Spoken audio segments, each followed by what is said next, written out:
Welcome to episode 173 of Auto Off Topic. Hello, Brad. What's going on, Andrew? Not too much, as usual. Excellent. Uh, Standard so canned entrance over. it Moving on. is. No pedantic corrections. Skip over that part. Not because we Unless you weren't had wrong, any. just because nobody corrected us. That's right. So really the only news going on is Bill Simpson passed away on Monday, December 16th. Yes. 2 days prior to Uh, recording this. Yep. And it was from complications of a stroke. He was like 79, I believe. Correct. And, looking at it, off the top of my head, there are two people who I think of when it comes to racing safety as Bill Simpson and Jackie Stewart. Stewart or I Stewart? really can't. Stewart. Yeah. Um, I mean, there's pioneers of early. there's a lot of people that were instrumental in racing safety over the years, but those are two of the biggest, most outspoken names, I would say. Right. And then, pretty much early pioneers of racing safety. Yeah. Before Outspoken. it was considered cool. Yeah. Really outspoken for the time that they were in. Whereas like Stewart was more like promoting practices for safety. Mm-hmm. Simpson actually developed products. And he didn't invent Nomex, but Nomex is probably, I didn't look this up. I'm assuming it's probably a DuPont product. It sounds like it. I'm not One of sure those exactly miracle who products. invented it, but I know that he Yeah. adopted it for racing. Yeah. Yeah, because it was a fireproof material, and you decided to use it in racing suits, Yes. which is still the standard. to the today. day. Yeah, it hasn't changed Yeah. since the 60s, which is pretty good. Mm-hmm. I'm sure the design of them has changed, but Well, the basic material. material is the same. Yeah. And then what we also missed was, I didn't realize in February of this year, 2019, Dr. Robert Hubbard passed away. He invented or developed the Hans device. Oh, really? Yep. And that became mandatory equipment after Dale Earnhardt's death in 2001. Yeah, because it existed before Dale Earnhardt's death, correct? Yeah, it was sort of in the early stages. A lot of people were like, yeah, whatever. Not a thing we need. It was like real early. And then Bill Simpson actually received death threats after Earnhardt was killed because NASCAR concluded that one of the Simpson-made harness belts had failed. Right. Of course, famously, Dale Earnhardt only wore open-face helmets, and obviously he wasn't wearing a Hans device. And it's well understood that from having the open-face helmet, and then he kind of submarined into the steering wheel, and the head trauma is what killed him. Right. On top of that, it's not, obviously NASCAR fans are a pretty rabid bunch. Like they're very intense. But it's not like Mr. Simpson actually handmade that harness that, Dale Earnhardt was wearing. So the amount of lives that Simpson's product has saved over the years is innumerable compared to one that could possibly be partially to blame, even though it probably wasn't really to blame. No, but just typical NASCAR fans. Yeah. What is to blame is that racing is just super dangerous. Yeah. Well, I'll never forget accident. when he passed away, Sterling Marlin, the other driver involved in that accident, was receiving death threats. Like, some of these people, Dale Earnhardt was more than just a race car driver for some reason. He was, he was life. It's why I guess the do it for Dale joke still exists to this day, Yeah. So I guess Simpson actually sued NASCAR for defamation, and then he ended up resigning from Simpson Racing Products. Oh, really? And I didn't know this. He started Impact Racing. Oh, okay. I'm familiar with their product for sure. I didn't know that was his as well. Yeah. That's interesting. I know he was so pro his products that he would actually wear them in practical tests to show people. Like he would wear a fire suit and light it on fire. He would, do all these practical things because he's like, man, I believe so highly in my products. This is what I'm going to do. So not a lot of company owners are going to go ahead and do that. Well, he did that at an Indy 500 in the late 70s, Okay. and was like he in front of all the Indy drivers, as a demonstration, like not in a car, but just like sitting in the open, Yep. had himself lit on fire. And then that's when everybody was like, oh, okay, so this really works. So we should probably start using it. Because the thing with Indy cars is they run on methanol or It's ethanol. They run whatever on it is. Yeah. alcohol, Yeah. Some kind of but alcohol. it burns clear. So like you won't even. It's hard to tell that a guy is even on fire um, if he's in a wreck because you can't see the flames. I remember hearing about this. So like even if like it might not seem like you're on fire, but if you wreck an Indy car and you manage to get out, like they'll usually just hit you with a fire extinguisher anyways. They just kind of assume that you're on fire. Or maybe it's like they use water. Water works really well with alcohol, something like that. Stop, drop, and roll. Yeah, basically. But of course, racing's still dangerous. But because of those three guys, the risk of death or injury has been reduced quite a bit, which can be better for worse sometimes because I think people still get complacent and forget how dangerous motorsports is. Yeah, even at amateur levels. Yeah. You'll see people at And a autocross event that don't think about that kind of stuff. They don't think about the fact that you're doing something in a controlled environment, but at the end of the day, your car could roll over. It's not. right. You could slide out of control and hit somebody or something. It's not. There's no safe racing anywhere. It's not something that's you can take a risk out of something, but there's still going to be an understood risk no matter how safe you try to make it. Yeah, at minimum, it's an assumed risk, and you wear the appropriate gear to protect you. You do the. It's like riding a motorcycle, you know, It's because like any sport. Racing is dangerous, yeah, but so is football, so is baseball. If you look back in the same history along the same kind of timeline that you watch racing equipment get that much safer year after year after year and more. Some of the early people would say, in the way of what you're doing. Football gear is on the same thing. You used to play football in no helmets, and then they had leather caps, and then they had helmets with one bar of no bars, and they had helmets with one bar across the face, and now they look like hockey goalies. But it's one of those things that every year in every single sport, people try to make things safer, and every sport has its Bill Simpson. Just Bill Simpson was well, the safety guy for racing. I mean, yeah, when you look at the hockey, I don't think they wore helmets till like the '90s, Yeah, and yeah, even then, wasn't some guys now mandated. don't even wear. Yeah, some guys now don't even wear face masks still, Yeah, yep. So it's the same which is thing. pretty crazy. It's an assumed risk, and everybody, singles out NASCAR or Indy racing or motorsports in general as being dangerous. When, I mean, anytime you're participating in any kind of sporting event, there's danger to be had. It's not. None of them are without their own assumed risks. Some higher than others, but there's always a risk of injury or death, no matter what. So I'm surprised they haven't made baseball pitchers wear some sort of mask yet, because there's been quite a few times where a ball goes right back uh, at them. yeah, the ball goes right back at them, and it's pretty bad injury when they get hit in the face if they're not Yeah, fast enough to catch it. yeah. But that's not for us to say. So, No, no. Speaking of that too, it took a while to get batting helmets, yep. especially with the side protection in your temple. That was a long time Yeah. coming The for side that as protection well. is still fairly new as being mandatory, and actually you're seeing a lot of players now have the one that comes down around their chin, just to protect the side that faces the pitcher. So Hmm. it's definitely it's every sport. There's an understood risk, and you do your best to eliminate those risks. But at the end of the day, you can't protect from everything. There's always going to be that what No, if that this could happen no matter what you do. And it's kind of like driving a vintage car. You're getting in the car and you're not expecting to crash. But you know what? If you do, you're not sitting in a 2019 Camry with 15 airbags.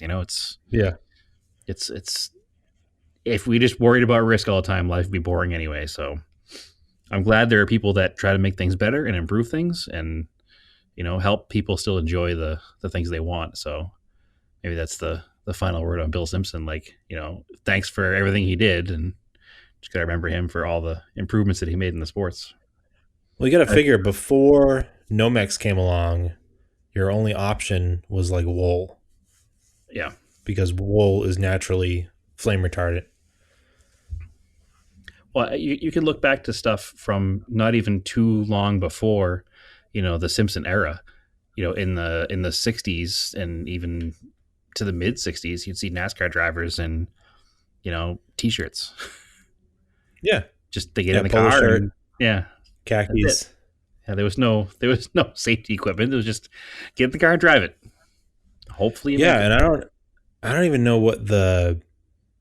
We should look up the genesis of the helmets that they had because they kind of look like what polo helmets look like today. And I have to wonder if they just grabbed them from that, even if they had polo helmets back then. I don't know, but when you I look think at that pictures a lot of of a lot of early racing helmets were derived from other sports. They were like a football helmet or a lacrosse helmet or something like that. yeah, I'm Actually, I talking think about the little. didn't What's that? Simpson also do football helmets for a while? Maybe I'm not I think sure I think actually. he did. I haven't looked into it for a while, but I think there was a time in the Simpson history where he went to a game and he watched a guy get hit in the head, and he's like, "I'm going to make these better." So I think he Huh. actually was instrumental in that sport too, because he was already creating race car helmets, and he took some of that same technology to football helmets. I'm going to try to quietly look that up without being too I'm obvious here thinking while we're of talking about it. the I'm thinking of like the white helmet with the little visor and the ear flaps. That's like really common to see when you see old pictures of like racers from Yeah, like like the the 30s, like 40s, like 50s. like the Auto Week magazine logo. Exactly. Yeah, I know exactly what you mean. Yes, actually, Bill Simpson did create um, NFL helmets for a while. I don't see anything but years, but he partnered up with Chip Ganassi, and Hmm. they did Simpson Ganassi helmets for football. Yeah, he was at a Colts Interesting. game and he watched a player get hit in the head, so he designed a Interesting. football helmet too. I knew there was something about that.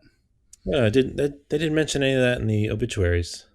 Yeah, I remember hearing something about it probably when it happened. Um, I'm assuming it was probably sometime in the '80s, early '90s, if Ganassi was involved.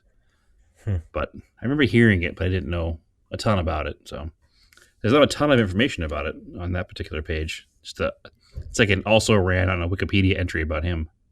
Yeah, weird.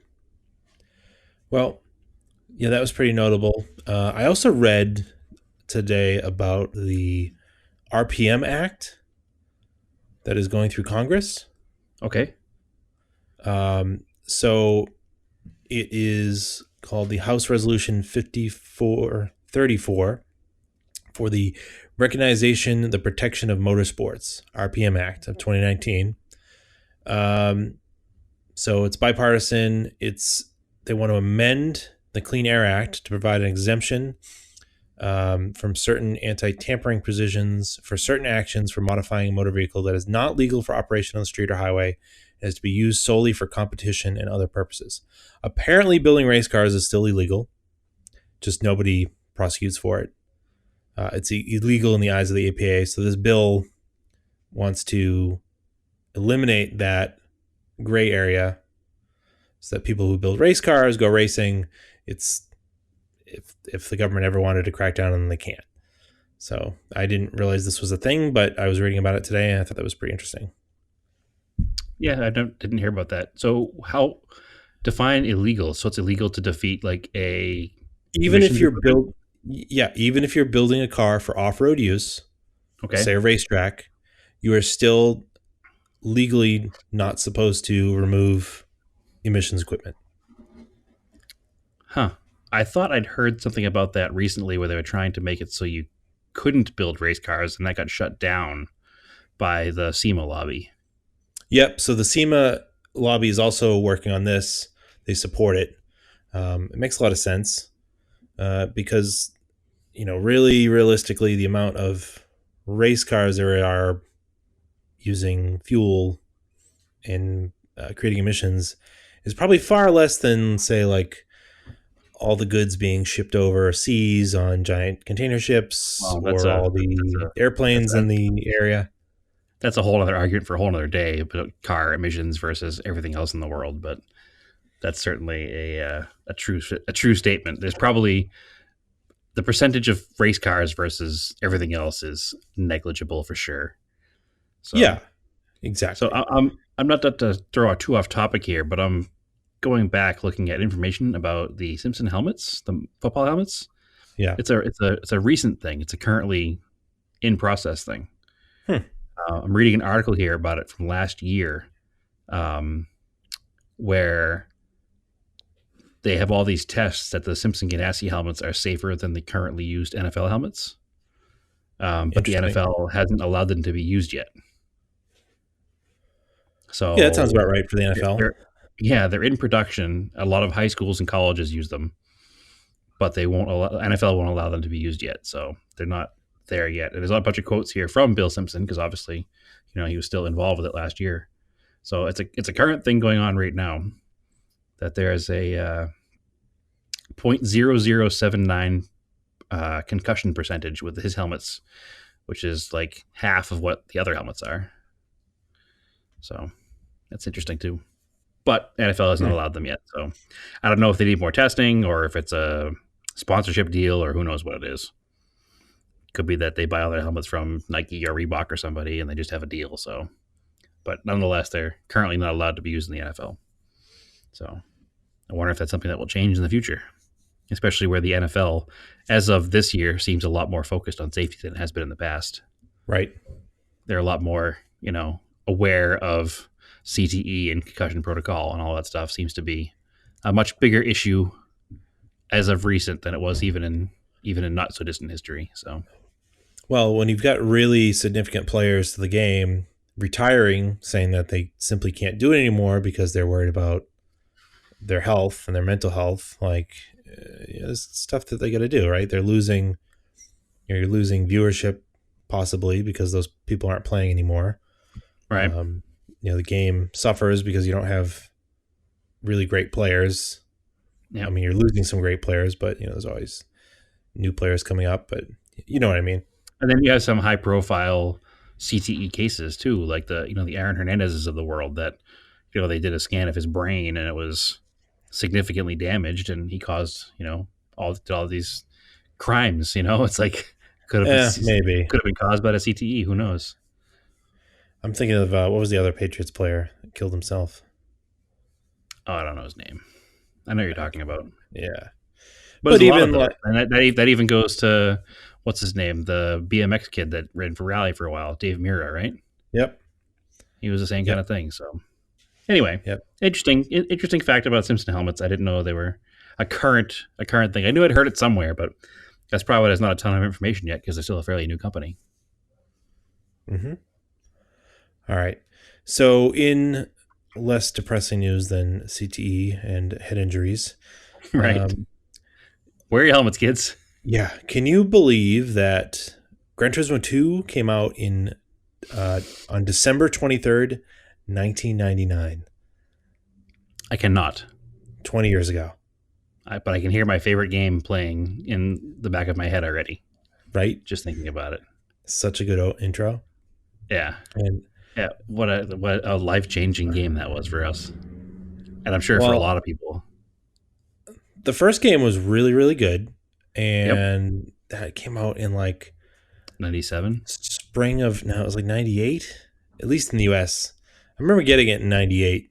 And that was what was cool, that GT2 came out so quickly as a sequel. Because it didn't seem like they changed much. They kind of based it on it. And then there was a lot of graphic improvement though. There was for a PS1 game because it was very late in the PS1 life cycle. Yep. Because you had PS2 came out in like 2000, 2001. Yeah, Gran Turismo, the first one was December 23rd, 97. So that was almost 98. Yeah. But you and I spent so many hours racing that game. Like, I shudder to think about how many it was. yeah, I mean, just a crazy, crazy amount of hours. And that was also funny that it came out like just in time for Christmas in the U.S. Yep. Like, because I think I got it for Christmas. I don't remember. Maybe I bought it early, a couple days early. Who knows? I don't I think remember. It's 20 years uh, ago. yeah, I don't remember specifically either, but I remember when I got GT3, but I don't remember when I got GT2. Right. But And I yeah, it was a believe, if I'm remembering correctly, the big thing about this game was that you could change the wheels. was that 3 or 2? I think that was two. Because I know the first couple of Because games they didn't have a lot of modifications that were visual. They had the full race mod. so three came out for PS2. So two, I remember you could change the wheels in. Yep. Um, and it had rallying, which was like, okay. Pikes Peak was in there. That was like super hard. Laguna Seca was like one of the first real tracks. I can't remember any other real tracks. From GT2. Yeah, I feel like it was just Laguna Seca. Then they added, I believe, Seattle. That was a fun track. Um, of course, we had our favorite Trial Mountain, and then I know we used to run Seattle a lot, and Rome at night was really good. Was SSR 11? I think was in that game, wasn't it? I think so.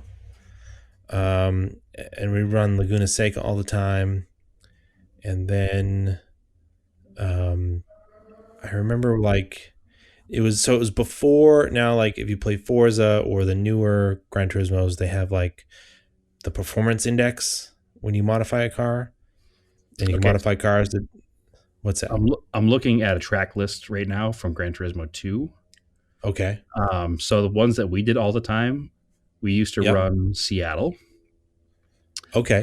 Laguna Seca. Um, Right. my personal favorite was Trial Mountain. Yep. Special Stage Route 5 was the nighttime course that we did a lot too.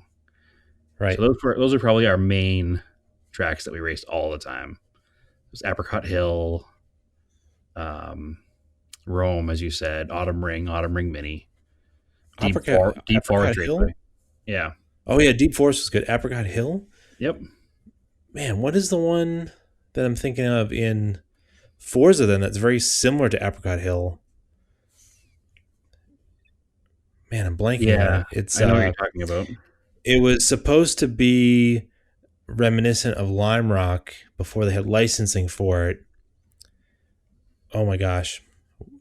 It's like I thought that was called Apricot Hill when you said that, but it's definitely not. It's No, definitely Apricot in Hill is definitely the one from.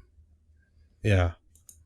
Yeah, I'm not sure. I'm trying to think of what it is now, but I'm sure there's a track list somewhere. But that doesn't. But yeah, anyway, I you could definitely change wheels. It was like Maple Valley. that's what it Yeah, is. Apricot Hill is Yeah. like Maple Valley. Apricot Hill, Maple Yep. Valley, very Yep. similar. Yep. But you could definitely change wheels, and then we would just fully build cars, and then without doing the race Yep. modification. Because they weren't. You started talking And about then we had to just classing like A, B, C, D, and E. I think that's when that really came out too, right? no, I don't think they had it. I don't remember them Okay. having it. I think we just would fully build them, and certain cars would just plateau at like whatever power level Yeah. they had. Like an S2000. I remember I had an S2000. It was really fun, and that would just be like it was like a 350 horsepower car or something, and that was Yeah. it. And then you had like a second gen RX-7 turbo, and it ended up being right around the same power level. And those two Yeah. cars would battle really well.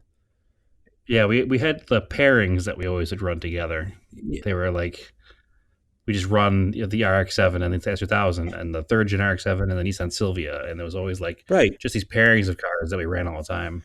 Yeah, But I mean, those are the games that really cemented us as import car enthusiasts. exactly.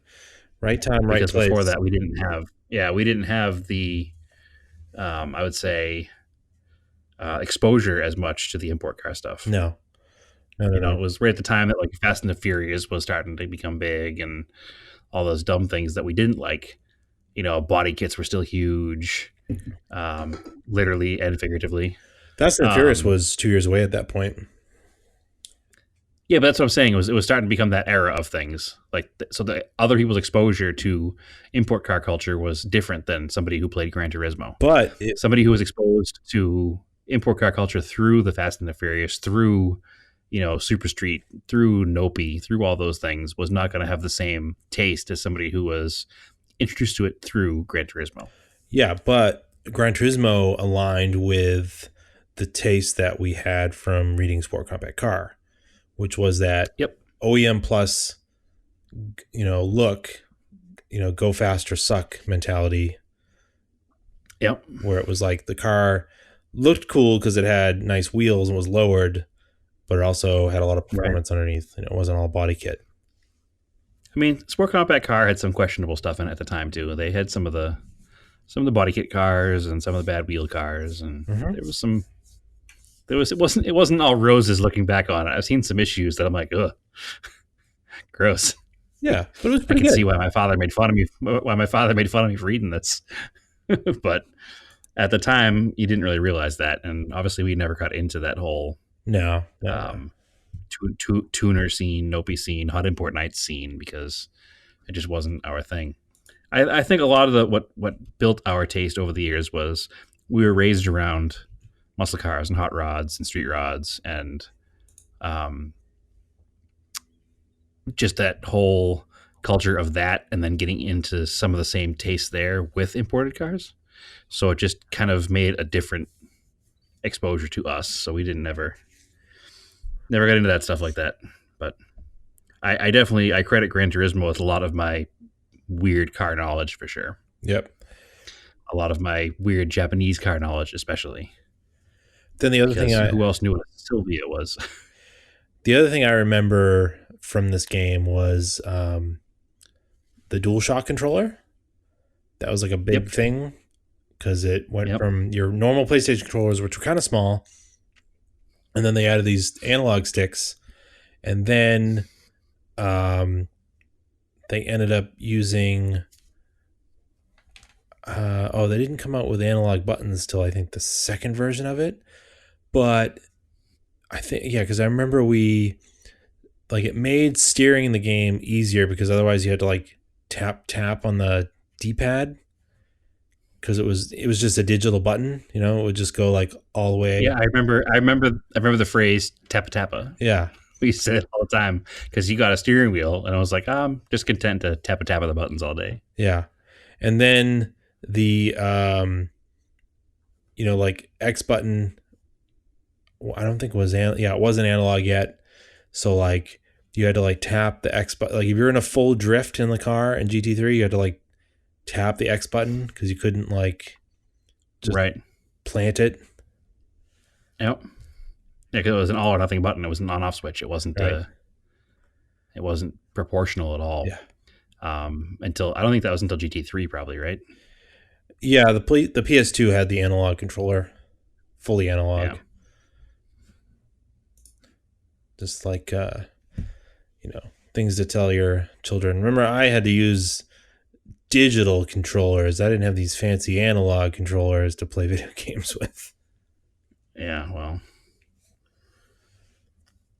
we're not too far removed from our era of video games to current era of video games to tell grandkids about. So yeah, it's not that different. Yeah, but now I can't imagine not playing the way you play with the Forza, the Xbox controller to play Forza, where you use the triggers for throttle and brake. Like that makes way more sense. Mm-hmm. Yeah, it makes a lot more sense, and it's just become the standard because it's every car or video game now is like that. Whether it's Forza or Wreckfest. Speaking of which, I got Wreckfest the other day. Oh yeah, yeah. So cool. Just to go a little off topic there, I'll have to play some Wreckfest at some point. I haven't done much with it yet, but I do have it now. Well, speaking of video games, I mean, if anybody wants to, that listens to this also has an Xbox Live account. I am Raced in Anger on Xbox Live, so they can find me there. I I don't currently think I have Xbox Live. Yep. I need to reboot that, re-up that, but I'll let it be known when I do. All right. So, project car updates, anything? I have European foldable mirrors on the way for the Talon, Excellent. um, which is pretty Give you a little cool. bit extra room in the garage. Yeah, and I think they look cool. It changes the look of the car a little bit. Bite my style a little bit. Yeah, but they're like, it's kind of funny. They're like so different looking than the factory ones on an Eclipse and Talon. They're just kind of like these. They look like a normal car mirror. Yeah, they're like a modern mirror. Like, yeah, they actually look very similar to the Galant mirror or any current vehicles because they have that same folding style. Right. Whereas the factory U.S. market Eclipse Talon laser mirrors are these weird, like, they almost look like giant versions of the rally mirrors. They just kind of curve around the A-pillar. Just a bigger version of that. So, not that they're big because they're still tiny when you look at them, but yeah, compared to modern cars anyway. Well, that's the thing. Cars used to have really cool mirrors that seemed to be integrated into the design, and now car mirrors are kind of just giant things. Well, there was an in-between phase because for a long time, a car mirror was always a chrome add-on. All through the 60s, most of the 70s, and then into the 80s, they started being more integrated into door trim and door moldings and, window trim. Right. And now they've gotten so big because people just apparently need a huge mirror to see all the time. So I don't have any updates. I have a down date, unfortunately. Oh yeah. What happened to your car? You kind of briefly told me. Yeah, well, I was driving to work one day and I went to change lanes. You know what the problem is? You shouldn't go to work. If you didn't have a job, it wouldn't have happened. You're right. So there's your problem right there. Mistake number one was getting a job. Right. So anyway, there was a box truck in front of me, and he was driving slower than I desired to drive. And I wanted to go around him, also because he was throwing rocks up in my car, and I was trying to minimize, damage. Mm-hmm. So as I went around him, I was in between the two lanes, and he swerved to the right all of a sudden. But I was looking in my mirror still to make sure I was clear. And then the second I turned around, I just saw that giant, full-size, completely assembled pallet in the middle of the road. Fun. And I hit it. Yeah, I hit it at like 75 miles an hour. So it's not pretty. It's wood. It's heavy. It made the whole vehicle kind of. I'm sure it didn't leave the ground, but it certainly felt like it did from inside the car. Yeah. And it made a horrifying noise as pieces of wood splintered and broke and chucked up in all the wheels and all four-wheel wells and all onto the bottom of the car. I haven't had a chance to get under the car yet because I don't have a jack or any kind of lift here at home at the moment. But I did destroy my front bumper and grill. So that's not ideal. I'm sure you made horrifying noises too. Yeah, no, I did. It wasn't pretty. It's funny because I carried on driving. I was watching like the tire monitoring light, seeing if a tire went down or something. I was watching the coolant temperature, just to make sure I didn't blow any hoses. I was watching the oil pressure, make sure I didn't lose the oil, and everything seemed okay. So I just carried on to work. And when I got there, I got out of the car and I went under the car as best I could, like looking at everything. And there were bits of splintered wood in all kinds of places, but I didn't see any real damage. But apparently I had looked too closely. It didn't like back up and look at the front bumper. Oh yeah. Because I missed all that damage on the front bumper. So I was like, all right, I guess I made it out unscathed. And then I went to work and did my whole thing. And 8.5 hours later, I came back out and was walking to my car. And I was like, oh, crap. Because it's quite obvious how much damage there is when you step back and look at it. But I think I was too all amped up when I got there to look at it closely enough. And I was more concerned about mechanical things. Right. That I didn't even notice the damage in the dead center front of the car. So I need a bumper. I need a lower grill. I need the under tray that goes under the front bumper. I may need an intercooler, and I may need an AC condenser. And I know Volkswagens of my generation have plastic radiator supports. So I'm I won't be surprised if I take it apart and the radiator support is also broken. Yeah. So at that point, it's definitely going to be an insurance claim because I don't want to pay that kind of money out of pocket. But the good news is that a GTI front bumper conversion costs the same. Hmm. So, and it's a much prettier front bumper than the stock Jetta Sport Wagon is, which a Jetta Sport Wagon is not really a Jetta, it's a Golf. Yeah. And it has the same nose as a base model Golf, and it's kind of boring looking. Mm-hmm. So the Golf GTI conversion set costs about the same as a stock Jetta Sport Wagon bumper, and it includes the GTI fog lamps as well. Yeah, and So then you could. I'll need to wire, but Well, they'll have to blend the paint so you can have your fender taken care of.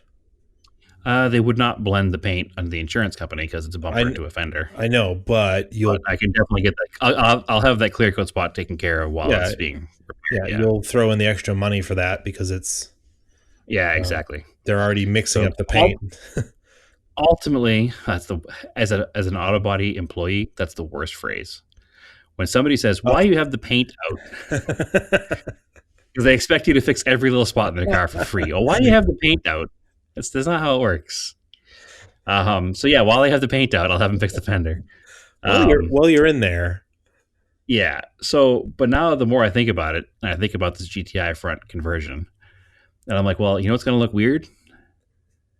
What? Is a GTI nose on a stock ride height, stock wheeled Jetta.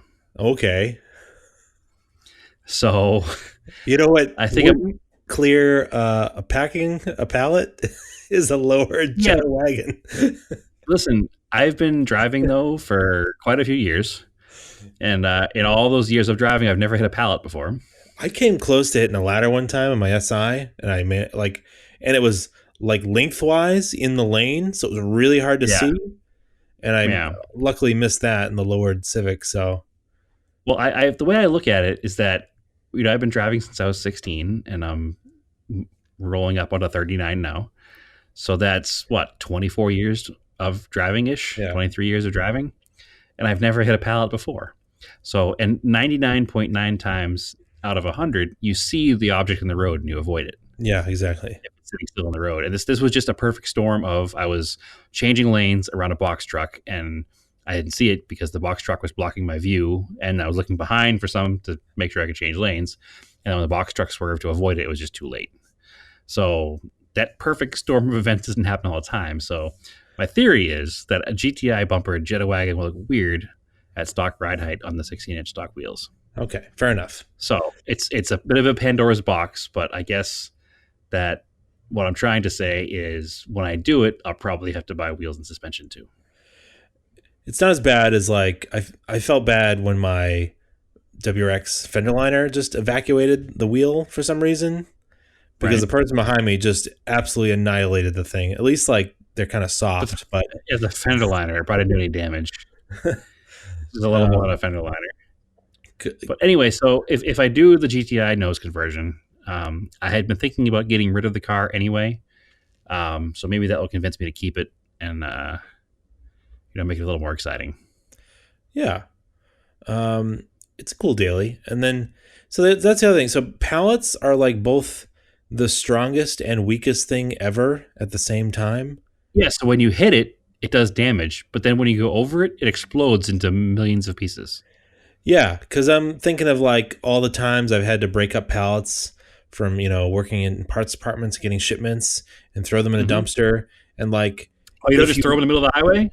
Yeah, if you stand on one here, if you stand on one, they're like they'll just crack under your weight sometimes. But when you go to break it apart, it's almost impossible. It's just stapled so ridiculously hard together. You're like, what is going on?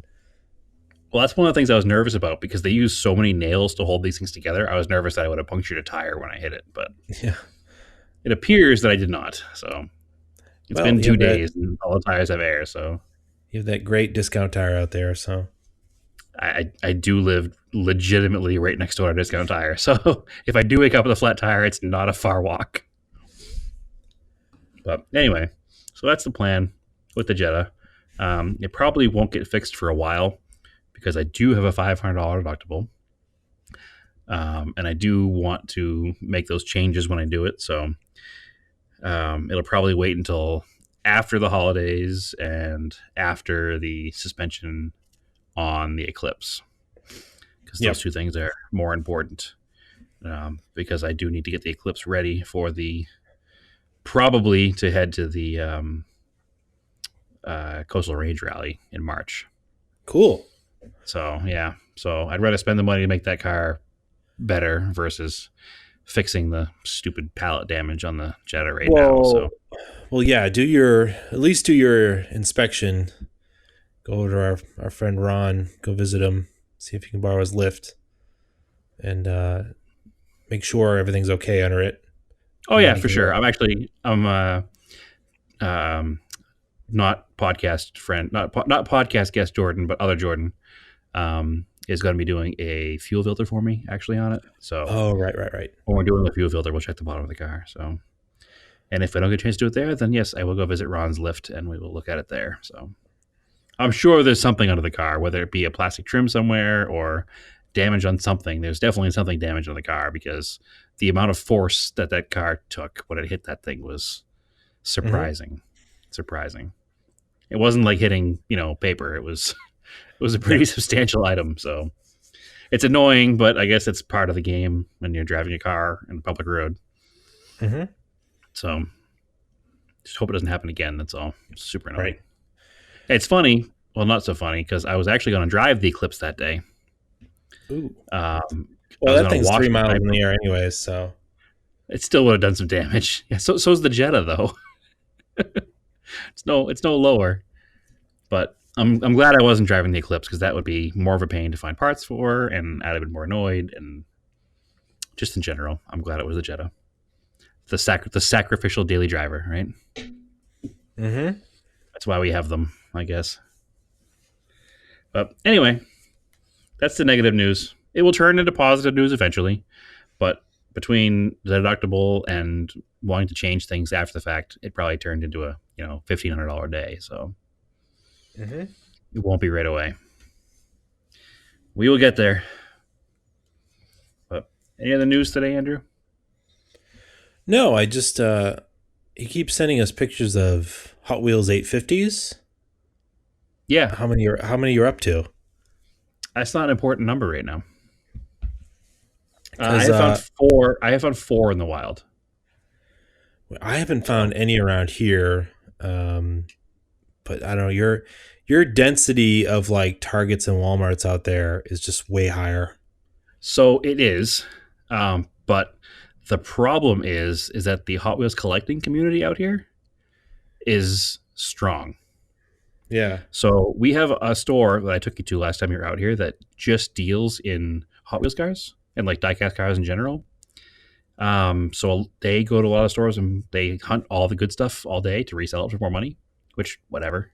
Mm-hmm. It's I'm like kind of okay with it and kind of not okay with it. That's kind of Yeah. cool to have a place where you can find it, and they don't charge a ton more for them. So it's not like if they found a Hot Wheels a Hot Wheels Volvo 850, they wouldn't sell it for like $5. It'd probably be like $1.50 or $2 or whatever, instead of $1. But the other thing is that we have every Thursday there's a Hot Wheels collecting event. I found out about where people meet up and trade Hot Wheels Hello, cars. fellow Hot Wheels nerds. Yes, but there's also one every Saturday and one every Sunday. Jeez. Yeah. And I went to one just to see what it was all about. And there were legitimately like 55 people there milling around. So if there's Wow. that many people buying these things, that's why I don't usually find things out here. Any of the special stuff, like we've talked about Hot Wheels cars in the past, but the car cultures and all the other fancy Hot Wheels Oh cars, yeah, yeah. I don't find them in the wild out here at all. That's the only ones They're I've been buying is the $5 ones, but I don't buy them honestly, very often anymore. I've slowed down to the point where I buy mostly just the car culture cars. Um, Right. because they're really nice and they look really good hanging on the wall or whatever. Yeah, they're Um, super nice. unless something comes out like the Volvo 850 Hot Wheels car or I the new know. Porsche 944 Hot Wheels car is really nice. So unless that's the case, but yeah, I have found 8 Volvo 850s. I So hope you which sent is me some. listen. I can neither confirm nor deny what might be in your Christmas package. So Because that's I have for to you spread to them out worry up about. here. That's for you to worry about. But you don't have to spread them out. Put it that way. I mean, you can. You already got your Christmas present for me, so if you want to talk about that, it was the T-shirt from Average Squad. Oh yeah, and it's gotten great response as well out here. Um, I don't know what Average Squad's physical presence is here in the Southwest. Probably not great because they're from Georgia. Yeah. Um, but I wore it to an event here this weekend, and everybody, all the car people that were there, were way into it, wondering where I got it, and then very disappointed to find out that they can't get one themselves.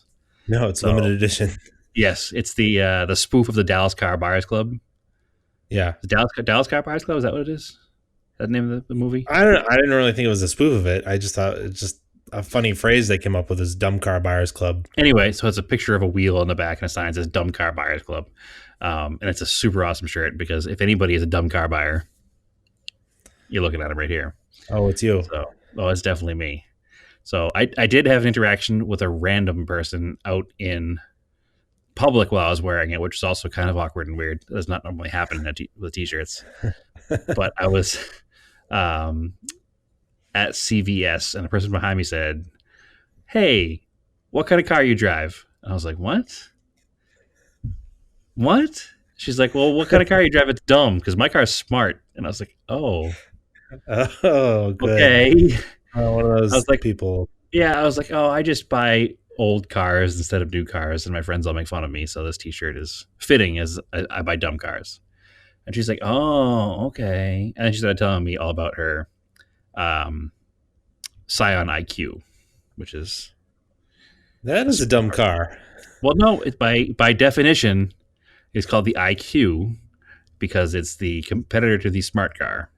So that was, yeah, Oh. that was her whole thing. And I almost put down everything I was purchasing and walked out the door without paying for it because I did not want to stand in line any longer. So it's both Oh, positive and God. negative with that T-shirt so far. But I feel that's going to be a random thing that doesn't normally happen. It just happened to happen the first time I wore the shirt. So, but yeah, you can't buy that T-shirt anymore. But check out Average Squad. They have a Facebook page. They have, is it a big cartel? I think. Yeah. Yeah. So they have some neat stuff. They have some cool stickers, cool T-shirts. They're just guys that are just like us, that are regular dudes There's into cars, but not into like, they don't have Ferraris and Porsches. They have like, 80s and 90s old cars. So, they're just us in Atlanta, Georgia. yeah, they're Georgia Auto Off Topic, basically. Yeah. So there's even a guy that looks just like me from a distance. So, Yep. but yeah, they're cool guys. Check them out and definitely buy their products. Maybe we can push them to make that shirt again because it was definitely a winner. You can get a sticker that says Dumb Car Buyers Club. Oh, do they make it in a sticker? Mm-hmm. Excellent. I'll have to buy some more of those because that's a perfect toolbox sticker. Yep. It reminds me of things we should be doing. So we're going to work on that kind of stuff. Yeah, in well, 2020. that's our New Year's resolution is more merch or Yeah. any merch. Yeah. Merch that we have control over rather than the horrible t-shirts that happened last time. Yeah, exactly. Just to cover costs for equipment. And then maybe some gas for events. We have bought a few more things. Yeah. Cover our equipment and maybe some minor trips and stuff. Mm-hmm. That'd be useful. All right, cool. Yeah, anything else? I don't think so. I think that's it for me to talk about this week. All right, sounds good. So, as always, follow us on Facebook, Auto Off Topic Podcast. Follow us on Instagram, Auto Off Topic. Follow me on Instagram, Raced in Anger. You can follow TBI 5.7 liter Rally Sport. Wait, what's your name? So close. TSISS350 on Instagram.